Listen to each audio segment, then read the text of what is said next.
Señoras y señores, muy buenos días, amable teleaudiencia de Migrados Televisión que se emite desde Bilbao, Euskal Herria. Bienvenidas y bienvenidos a Panorama con la realización de diversa comunicación. Yo soy Eliezer Jiménez Julio, saludándoles desde la fría Ginebra, en Suiza. Estamos en invierno. Agradecemos a Amaya el apoyo técnico en los estudios centrales en Bilbao. Y tal como lo hemos prometido y seguimos con los ojos puestos en América Latina, en este caso en la República Bolivariana de Venezuela, donde la extrema derecha, tanto nacional, aupada por la internacional, con el imperialismo, el sionismo y el nazofascismo, están procurando provocar situaciones de alteración de la paz, violación de la soberanía, generar caos, violencia en esta nación suramericana. Nuestro programa de hoy, miércoles 8 de enero del 2025, Venezuela, Colombia, pueblos hermanos en la lucha y solidaridad.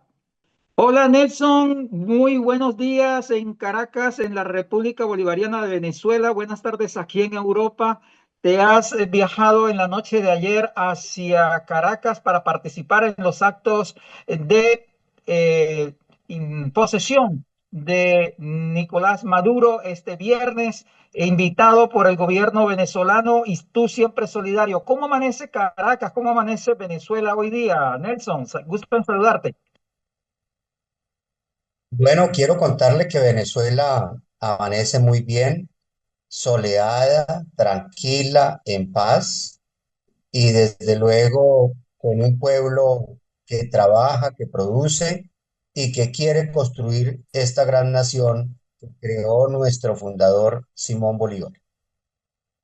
Nelson, tú llegaste esa noche, nos cuentas que hoy es miércoles 8, amanece allá en Caracas, está todo tranquilo, no sucede absolutamente nada, se desvirtúan muchos fake en donde hablan de manifestaciones, de quemas, de tumultos. Eso está descartado hasta estas horas de este miércoles. Bueno, la amenaza permanente de quienes aún sueñan con la hegemonía del norte de manera absoluta pues viven a través de los medios de que disponen de sus redes, alertando y generando lo que el fascismo desarrolla con mucha fuerza, que es el miedo.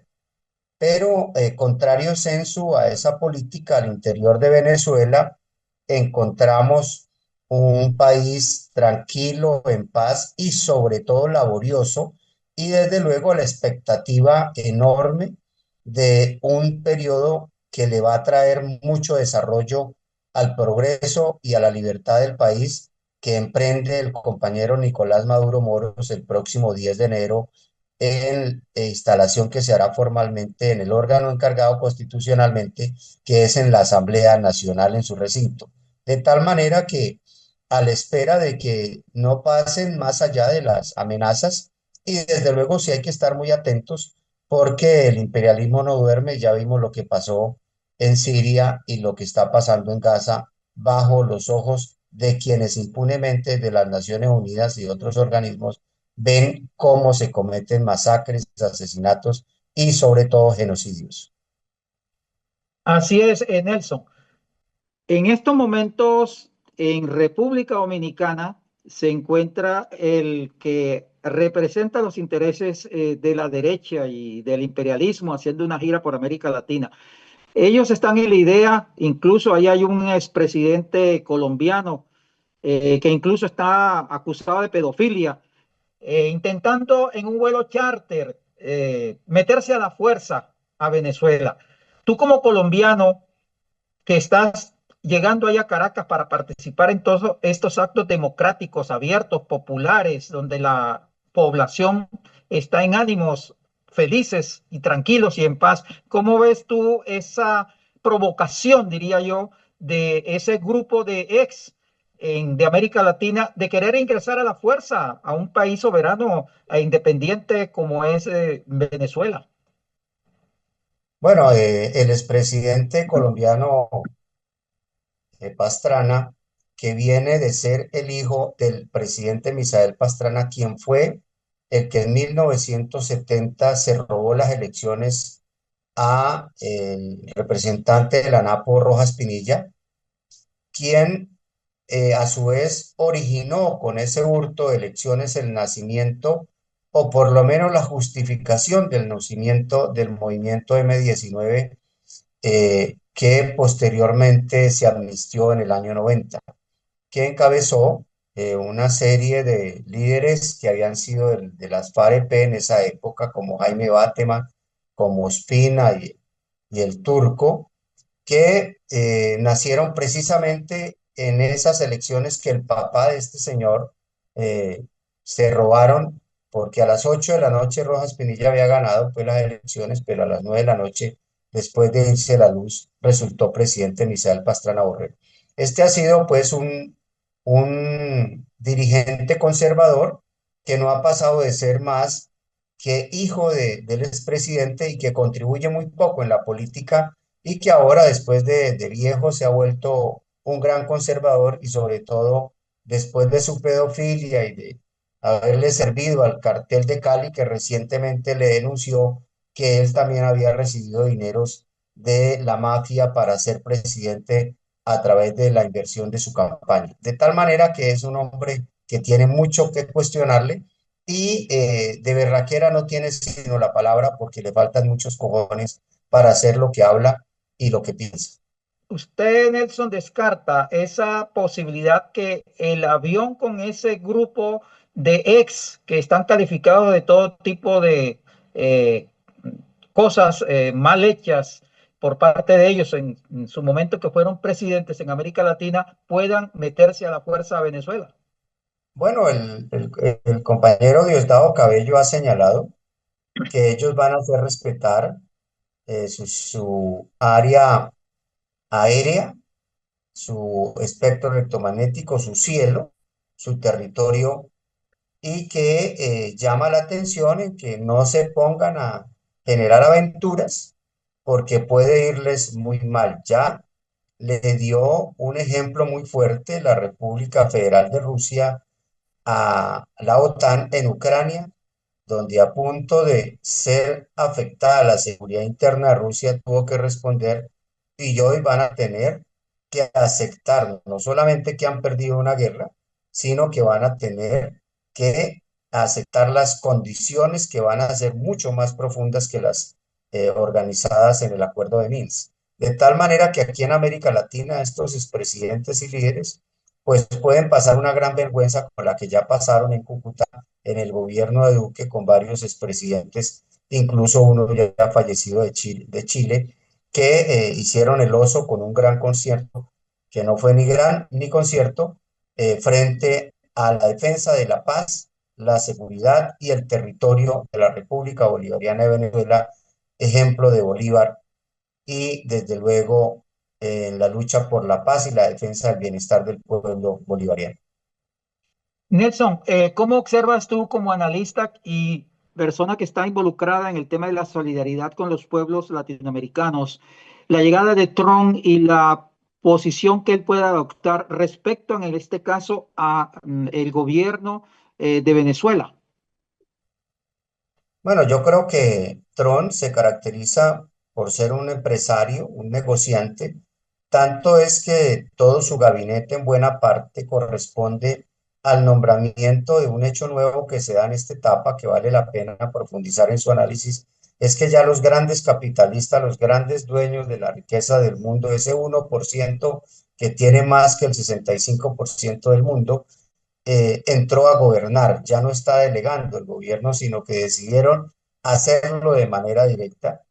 Y yo creo que los empresarios son buenos para acumular para ellos, pero muy malos para trabajar para todos, de tal manera que hay que esperar un poco que tanto que se habla por parte del presidente estadounidense electo,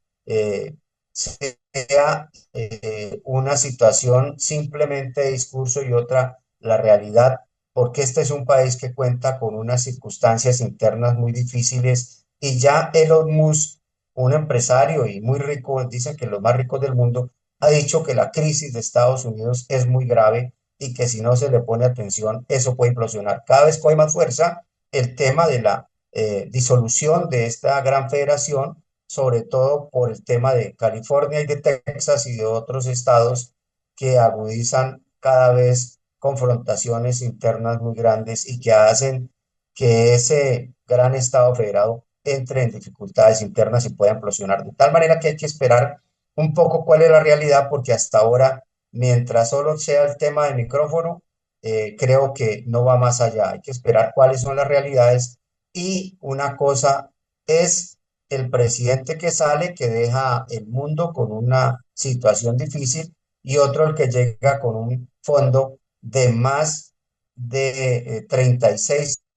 trillones de dólares de deuda externa y con las dificultades de que el 45% de la población mundial entró en el no uso del dólar, que los afecta enormemente en su histórica política de manejo de la economía a través de la producción de billetes sin ningún valor, a través de la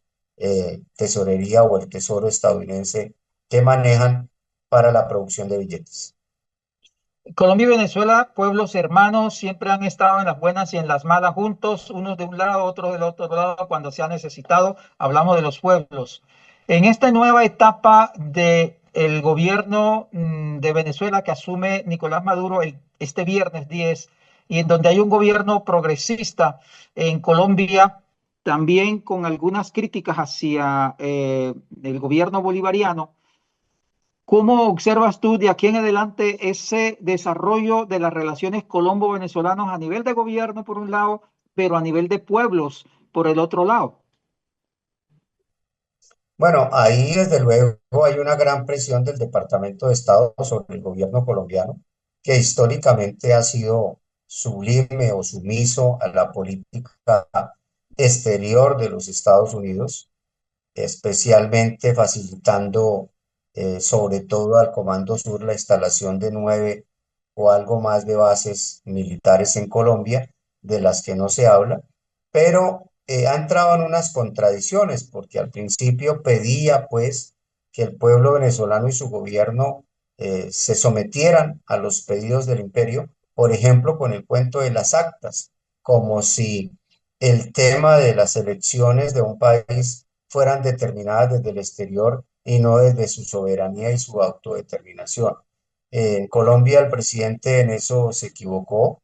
pero sin embargo ha autorizado una comisión que va a acompañar la posesión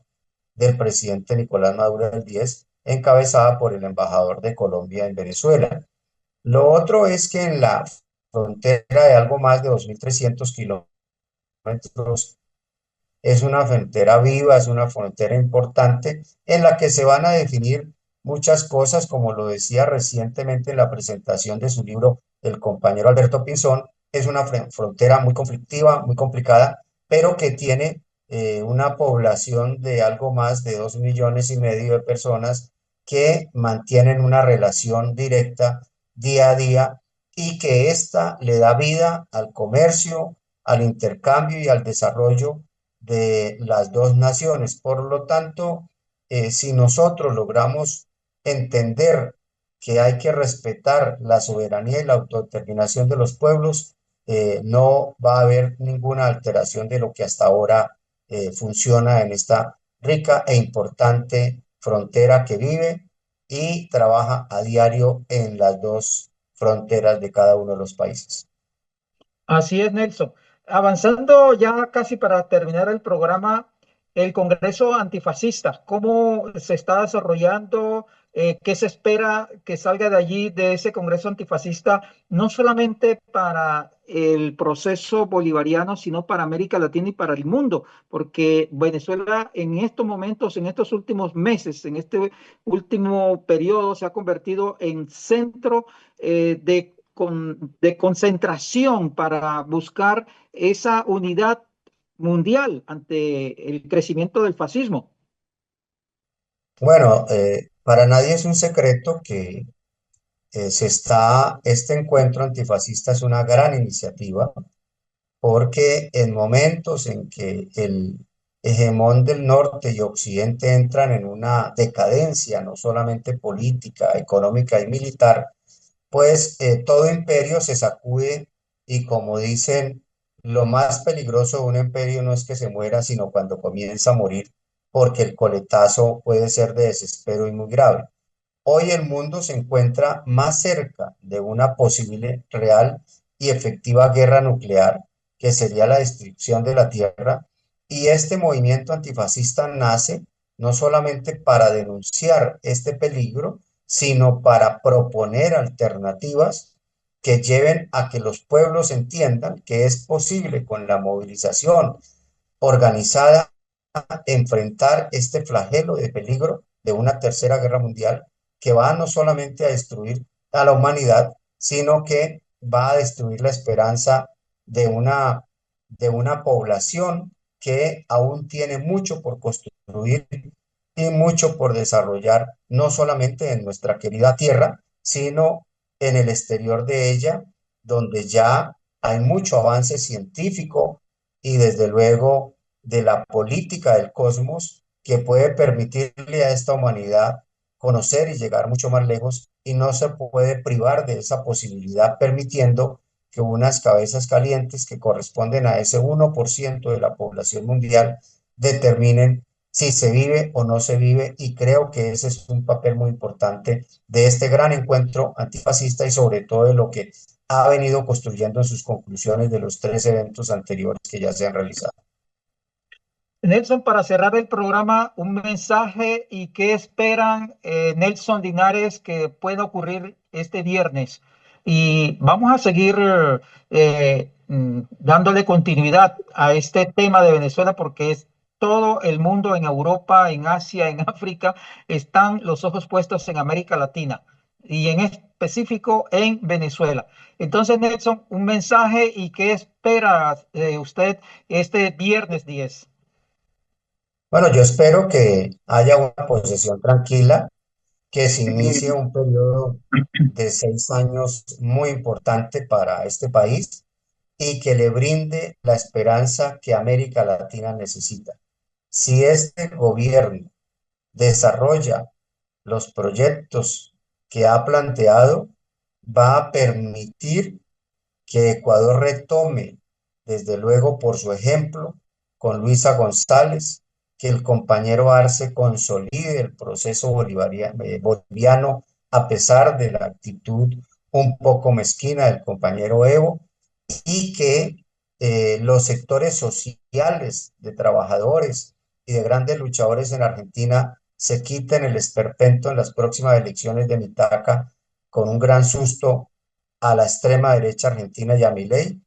que lleve a que Lula entienda que puede jugar un papel al lado de México muy importante y se reconstruya la unidad latinoamericana en el marco del sueño de Bolívar, de Chávez, de Fidel y de todos tantos ilustres como Sandino que han contribuido a que de alguna manera podamos llevarle esperanza al pueblo latinoamericano. Y eso es lo importante de la posesión de Nicolás Maduro. Es el sol que, como ellos dicen, nace en el Esequibo, le va a brindar la brillantez y la esperanza para que el pueblo latinoamericano surja, resurja y se levante ante las condiciones infames a que nos han sometido por cuenta del imperio estadounidense. Se te olvidó Xiomara Castro. Sí, Xiomara, ha hecho una tarea y quiero aprovechar aquí para resaltar, nosotros hemos hecho una declaración que esa mujer ha hecho algo que aquí en Colombia no se ha mencionado en 2 años, y es que ya le dijo al imperio que estaba dispuesta a levantar la base militar más importante que tienen en América Latina los estadounidenses en el suelo hondureño, y hay que valorar esa actitud y toda la solidaridad con nuestra compañera Xiomara, que ha mostrado no solamente valentía, sino patriotismo hondureño. Así es. Venezuela, Colombia, pueblos hermanos en la lucha y solidaridad. Nelson Linares, abogado especializado y magíster en Derecho Procesal, sobreviviente del Partido Comunista y de Unión Patriótica en Colombia, miembro del movimiento Somos y coordinador del movimiento colombiano de solidaridad con los pueblos y gobiernos del ALBA, hoy desde Caracas, Venezuela. Nelson, un abrazo fraterno, solidaridad con nuestros hermanos y hermanas en Venezuela y ánimos que todo va a transcurrir en paz para el bienestar de los venezolanos y de América Latina. Nelson, muchas gracias por tu análisis, por tu tiempo allá en Caracas.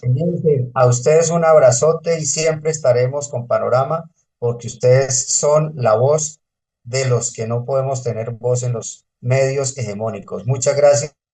y de nuevo éxitos por esa labor que hacen. Gracias a ti y a todos los que trabajan contigo y a los oyentes. Muchas gracias.